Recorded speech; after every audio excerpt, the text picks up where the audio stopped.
Today, we are diving headfirst into one of the most complex, mind-bending science fiction sagas ever written, the three-body problem. It's a massive story, but it all kicks off with a single, terrifying question that threatens to tear down everything we think we know about the universe. So to really get the crisis at the heart of this story, you first need to understand something called the farmer hypothesis. It goes like this. Imagine you're a chicken, but you're a scientist chicken, and every single day at exactly 11 a.m., the farmer comes and gives you food. You observe this for years, and you declare a fundamental law of the universe. At 11 a.m., food appears. But then one day at 11 a.m., the farmer doesn't bring food. He shows up with a knife. In that one horrifying moment, your entire reality, every law you thought was true, is completely shattered. Well, in our story, the farmer has just arrived for humanity. For humanity's greatest scientists, that farmer has just walked into the coop. All of a sudden, their most fundamental physics experiments are going haywire, spitting out random, chaotic results. It's like gravity just decided to take a day off.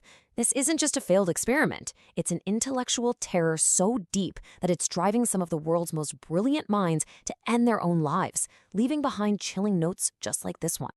So this is the big question, right? What is happening here? Did we just hit a wall? Did we reach the absolute end of what humans are capable of understanding? Or, and this is the scary part, is it something else? Is someone or something out there deliberately messing with us, intentionally breaking our science? To find the answer, we have to follow the trail. And weirdly enough, it doesn't lead to a high-tech lab in the present day. Nope. It takes us decades into the past to one of the most violent and chaotic periods of the 20th century, China's Cultural Revolution, back in 1967. This is where the seed for our entire crisis was first planted. This is Wenjie. She is a brilliant young student of astrophysics, and she's being forced to watch an absolute nightmare.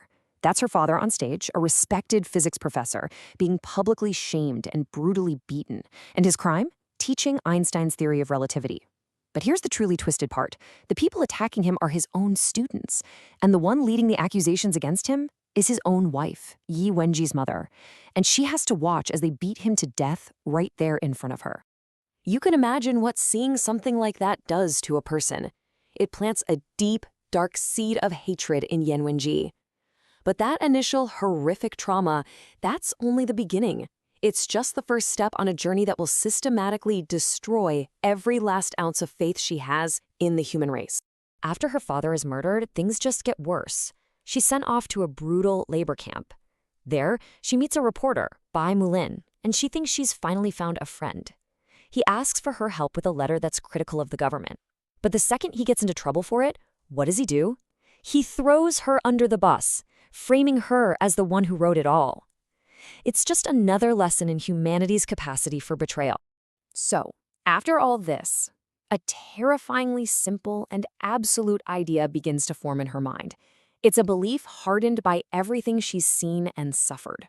And it's cemented when she reads a forbidden book, Silent Spring, which details all the ways humanity is poisoning its own planet.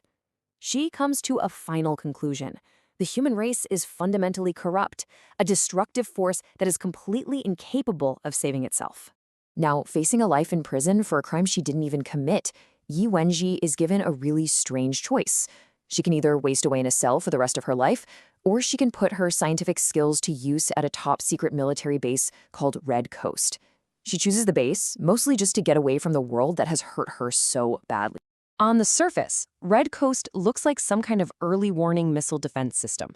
That's the official story, but its real purpose is way, way bigger and a whole lot more secret. It is China's covert attempt to search for extraterrestrial intelligence. Their mission is to make contact with aliens. And while she's there, isolated from the world, Wenjie has a moment of pure genius. She figures out that you can use the sun itself as a gigantic antenna. By aiming a radio signal at our star, you could use its energy to amplify that message to an incredible degree, beaming it way deeper into space than ever thought possible. And so, in 1971, acting totally on her own, without anyone's permission, she does it. She sends her own message out into the cosmos. For years after she sends that message, there's just silence. Her desperate, unauthorized shout into the universe seems to have gone completely unheard. But all of that is about to change. A full 8 years after her message, in 1979, the equipment at Red Coast suddenly lights up. It's a signal, it's a reply. Someone or something is answering. But this is not the friendly hello that humanity has always dreamed of. It's not a message of peace or a promise of new technology. No, this is a desperate, terrified warning, screamed across the stars, repeated 3 times just to make sure we get it. The message is from a single pacifist on an alien world, and it's basically a plea. This person explains that their civilization is aggressive and expansionist, always looking for new worlds to conquer. They just happen to be the one to intercept our signal first, and they're begging us to just stay quiet. Because if we answer again, our exact cosmic address will be pinpointed, and an invasion fleet will be on its way. The fate of the world is now in Wenjie's hands. So just try to put yourself in her shoes for a second. On one side, you have this clear, terrifying warning from an alien answer and your world will be invaded. But on the other side, you have a whole lifetime of proof. Your father's murder, countless betrayals, endless cruelty, all of it telling you that humanity is a lost cause, a disease that needs a cure it can't find on its own. And so, with the weight of 2 worlds on her shoulders, she makes her choice. Ignoring the pacifist's desperate plea, she calmly walks over to the transmitter and sends her reply. And it isn't just a simple response. It's an invitation. She is literally offering to help an alien race conquer her own planet. With the press of a button, her message of betrayal travels back across the 4 light years separating Earth from this alien world, a world called Trisolarans. And as soon as they get it, the Trisolaran invasion fleet begins its long, slow journey toward us. What has she done? She's invited the apocalypse. Fueled by her own pain and disillusionment, Wenjie has made a decision for every single human being on Earth, sealing the fate of a world she truly believes is beyond saving. But this story is far from over. This one act of cosmic betrayal kicks off a chain of events that spans centuries, and it's the answer to our very first question. This is why, 40 years later, our science has stopped working. But what is the strange, hyper-realistic video game that the world's elite are all playing? And how in the world does a civilization prepare for an invasion that won't even arrive for another 400 years? We're going to break all of that down in part 2.